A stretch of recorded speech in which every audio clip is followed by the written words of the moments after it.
Hi, boys and girls. My name is Kevin McNally. My friends call me Mac, and you can also.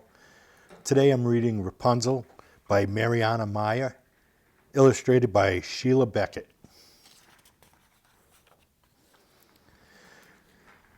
There once was a husband and wife who lived near a grand castle. The couple didn't know it, but the castle was owned by a wicked sorceress. Behind the castle wall was a wonderful garden full of beautiful flowers and good things to eat. The wife could look out and see the castle garden from her cottage. A time came when the husband and wife were going to have their first child. The sorceress, who had no children, decided to cast a spell on the woman. If the spell worked, the sorceress could have the child for herself. That very day, the wife began to long for Rapunzel, a blue flowering plant that grew only in the sorceress's garden. As time passed, the spell made the wife long for the plant more and more. Finally, she began to feel ill and begged her husband to get some more Rapunzel leaves from the castle garden. She knew that if she ate a salad of the leaves, she would feel better again. That night, the husband climbed over the garden wall and stole some fresh green Rapunzel leaves. His wife ate them greedily and began to feel better. But the taste only made her want more. Reluctantly, the husband returned night after night. Then one evening, when the moon was full, he slipped over the wall to find the tall, dark figure of the sorceress waiting for him. "Thief! How dare you steal from me?" she said angrily. Frightened, the man fell to his knees before her and tried to explain. When the sorceress heard him speak of the coming of his first child, her manner changed and her voice softened. "You may have all the Rapunzel you wish, on one condition. When the child is born, you must give it to me." When the husband refused, the sorceress said, "I'm sure your wife will agree." To his surprise, the man's wife did agree to give up the child, for the spell was still working. The wife said, "Surely the owner of that beautiful castle is a great lady, and she will take good care of our child." In the next few weeks, the wife grew healthier. She was given all the Rapunzel she had wished for, and rapidly her strength returned. Soon her beautiful baby girl was born to her. The baby was named Rapunzel, after the blue flowering plant her mother loved so much. As promised, Rapunzel's parents had to give up the baby to the sorceress. When the heartbroken parents left, the sorceress said to herself, laughing, "Now I will have the child all to myself." For 12 years, she kept Rapunzel in a castle, and the girl grew to be very beautiful. Her eyes were as blue as the blue flowering plant she was named after, and her long silken hair was as golden as the sun. The sorceress never allowed Rapunzel's hair to be cut. When it began to trail on the floor, the sorceress made one long braid of it and wound it around Rapunzel's head like a golden crown. On Rapunzel's 12th birthday, the sorceress moved her to a secluded tower. The tower did not have stairs or a door, but high at the top was a small window. When the sorceress wanted to visit Rapunzel, she stood beneath the window and called, "Rapunzel, Rapunzel, let down your golden hair." The girl uncoiled her long, thick braid and let it fall like a rope from the open window until it reached the sorceress's outstretched hands. The sorceress climbed to the top of the tower and entered the window. While they were together, the sorceress combed and braided Rapunzel's hair and always asked the same question. "Who have you seen since I was last here?" Rapunzel always answered, "No one, stepmother, for who would the poor lonely girl see while locked up in a tower?" One night a handsome young prince came riding through the forest. He heard Rapunzel's sweet voice as she sang a beautiful song. The prince followed the sound till he came to the tower, but he could find no way in. Since it was late, he decided to rest until morning. At daybreak, he was awakened by an old woman's harsh call, "Rapunzel, Rapunzel, let down your golden hair." All at once the golden braid came tumbling down from the open window. When the prince saw the sorceress grab hold of the braid and climb up the tower, he whispered to himself, "Now that is how one is to get inside." Patiently the prince waited, and at last he saw the sorceress leave. Then he decided to try his luck. He called, "Rapunzel, Rapunzel, let down your golden hair." As soon as she did, he held her long braid and climbed the tower. Rapunzel and the prince fell in love the moment they saw each other. They wanted to be together, but they had to find a way to get Rapunzel down from the tower. The prince promised to return the next day with a rope ladder. "Then you'll be free at last," he told Rapunzel. On the following morning, when the sorceress came to visit, she asked, "Who have you seen, Rapunzel, since I was here last?" Rapunzel could not tell a lie. She told the sorceress all about the handsome prince. The sorceress flew into a rage, and took hold of Rapunzel's braid. She cut the beautiful hair with a pair of scissors. Snip, snap, and the braid fell to the floor. Then in an instant, the heartless sorceress carried Rapunzel far off to the most deserted place in the whole world and left her there alone. At nightfall, when the prince arrived to rescue Rapunzel, he called, "Rapunzel, Rapunzel, let down your golden hair." When the braid came falling down from the window, the prince took hold of it and climbed up the tower. But instead of seeing his beloved Rapunzel, he found the cruel sorceress waiting for him. She fixed her cold black eyes upon him and cast a spell that blinded him.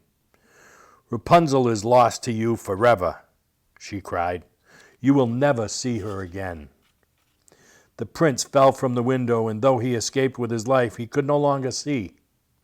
Lost and alone, he stumbled away to wander hopelessly in search of Rapunzel. Years passed until at last the unhappy prince came to the most deserted place in the whole world. All of a sudden he heard a sweet voice singing. Though it had been many years since he had heard the voice, it was familiar. Eagerly he followed the sound, and soon the poor young man stood before Rapunzel. When she saw her beloved prince, Rapunzel threw her arms around his neck and wept for joy. Her tears fell upon his eyes, and all at once the sorceress's evil spell was broken. The prince could see Rapunzel as well as ever before. The prince led Rapunzel back to his own kingdom, where they were welcomed with great rejoicing. At last they were free of the wicked sorceress, and they lived out their lives together in love. Thank you. Hi everyone, welcome to Storytime.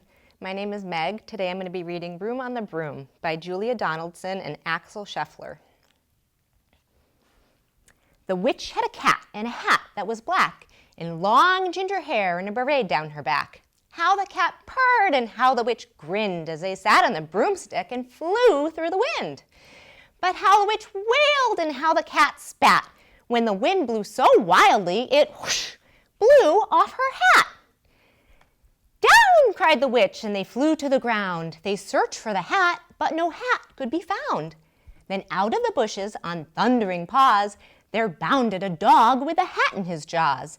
He dropped it politely, then eagerly said, as the witch pulled the hat firmly down on her head, I am a dog, as keen as can be. Is there room on the broom for a dog like me? Yes, cried the witch, so the dog clambered on. The witch tapped the broomstick and whoosh, they were gone. Over the fields and forests they flew. The dog wagged his tail and the stormy wind blew.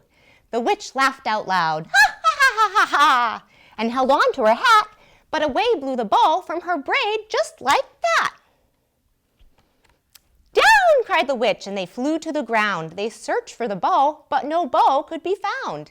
Then out from a tree, with an ear-splitting shriek, there flapped a green bird with a bow in her beak.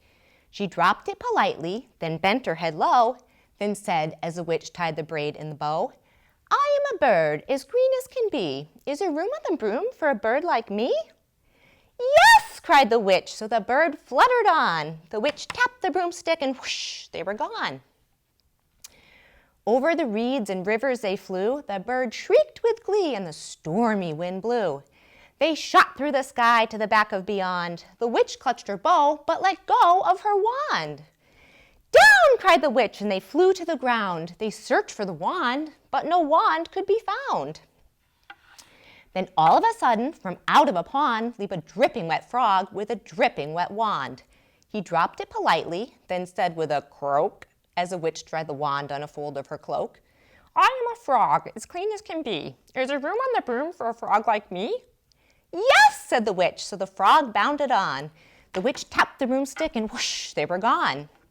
Over the moors and mountains they flew. The frog jumped for joy and the broom snapped in two. Down fell the cat and the dog and the frog. Down they went tumbling into a bog.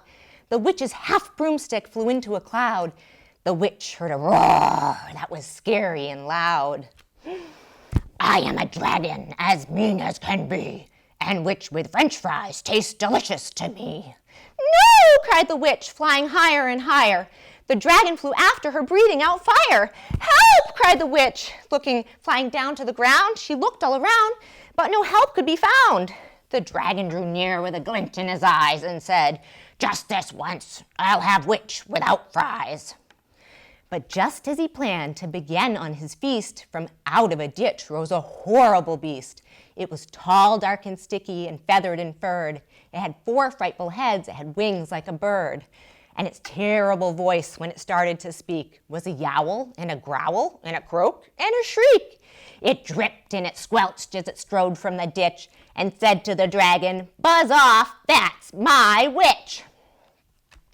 The dragon drew back. He started to shake. I'm sorry, he sputtered. I made a mistake. It's nice to have met you, but now I must fly. He spread out his wings and was off through the sky. Then down flew the bird, down jumped the frog, down climbed the cat, and phew, said the dog. And thank you, oh thank you, the grateful witch cried. Without you, I'd be on that dragon's inside. Then she filled up her cauldron and said with a grin, find something, everyone, throw something in. So the frog found a lily, the cat found a cone, the bird found a twig, and the dog found a bone. They threw them all in, and the witch stirred them well. And as she was stirring, she muttered a spell. Iggity, ziggity, zaggity, zoom! Then out rose a truly magnificent broom, with seats for the witch and the cat and the dog, a nest for the bird, and a pool for the frog. Yes, cried the witch, and they all clambered on. The witch tapped the broomstick, and whoosh, they were gone. This is Zog and the Flying Doctors by Julia Donaldson and illustrated by Axel Scheffler. Meet the Flying Doctors, a dragon knight and girl. Their names are Gadabot the Great and Zog and Princess Pearl. Pearl gives people medicine and pills and vaccinations, and Gadabot is expert at performing operations. Zog is good at flying, but not quite so good at landing. But Gadabot and Princess Pearl are always understanding. Flying high one morning, they heard a mermaid wail. I'm sunburnt and it hurts, she cried, and swished her scaly tail. Bang, crash, thump, they landed. The mermaid's skin was red. Pearl rubbed in some special cream, and wear this hat, she said.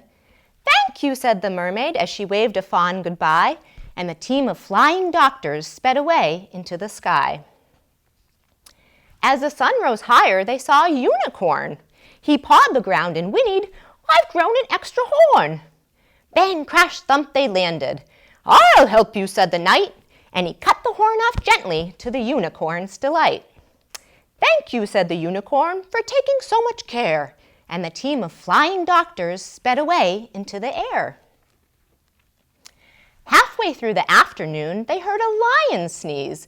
"I've caught the flu," the lion roared. "Can someone help me, please?" Bang, crash, thump, they landed. And Pearl said, "Take this pill, and do keep warm. That's terribly important when you're ill." But the lion's cave was chilly, so Zog said, "Fetch some wood." Then he breathed out lots of flames until the fire burned bright and good. As evening fell, they saw a great big palace down below. "My uncle's house," said Princess Pearl. "Let's go and say hello." Bang, crash, thump, they landed. Pearl's uncle was the king. He didn't say hello. Instead, he said, "You naughty thing! Where have you been?" he thundered. "You look an awful mess. What's happened to your crown? And where's your pretty frilly dress?" "But, Uncle, can't you see that I'm a doctor now?" said Pearl. The king replied, "Princesses can't be doctors, silly girl." He told his men to seize her and lock her up inside. Princess Pearl was furious. She stamped and stormed and cried. Weeks went by, and Princess Pearl spent many weary hours sewing pretty cushions and arranging pretty flowers. The others tried to rescue her with all their might and main, but they simply couldn't manage. All their efforts were in vain. Each night they flew to visit her and perched upon her sill, and one dark night she told them the king had fallen ill. The king grew worse, his head was sore, his arms and legs felt weak, his skin had turned bright orange, he found it hard to speak. He called lots of doctors, a new one every day. He croaked, "What's this illness?" But they simply couldn't say. They didn't know the answer, but Pearl was pretty sure. It looks like orange fever, and she'd read about the cure. Grated horn of unicorn, a mighty lion's sneeze, some mermaid scales, a little slime, and half a pound of cheese. She told the others what to get, and do be very quick. My uncle could be dying. He looks extremely sick. Away flew Zog and Gadabot. They reached the lion's den. Bang, crash, thump, they landed. He sneezed for them, and then they flew back to the forest, where the grateful unicorn was very pleased to give them his unwanted sawn-off horn. Back to the mermaid's rock they flew. She gladly gave some scales, and her sea snail friends allowed them to collect their slimy trails. Zog said, "I'm exhausted," but he flew and flew until bang, crash, thump, he landed on the bedroom windowsill. Princess Pearl said, "Thank you for the scales, the slime, the sneeze, and the horn," which then she grated up with half a pound of cheese. She tiptoed to her uncle's room. The king lay in his bed. She held a spoonful to his mouth. "Now open wide," she said. After just one spoonful, her uncle felt much stronger. After spoonful 2, he wasn't orange any longer. After spoonful 3, the king was dancing with delight. "Princesses can be doctors, you were absolutely right. Oh, I'm sorry that I locked you up. Of course you must go free, but do come back to visit me and bring your friends to tea." "Hooray!" cried Pearl, and out she ran to join the other two. Then off into the sunset sped the flying doctor crew. The end.